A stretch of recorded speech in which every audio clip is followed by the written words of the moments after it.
Maal baratte immoo haadhoku? Ani agriculturein baradhe. Maanni isheenii agriculturein inistu? Isuman gaafattu. Maaloodha agriculturein kun? Qonna waliin ol qabata. Qonna? Maal asii magaalaadha maal na hojjetta ree? Dirroo magaalaadha maal hojjetta?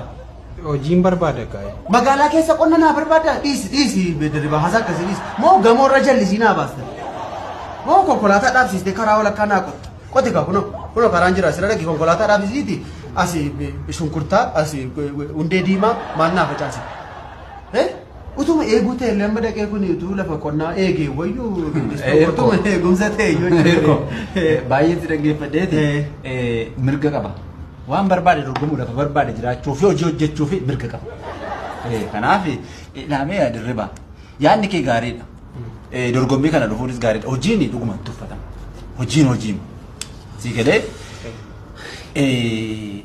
abdii kutattee taati.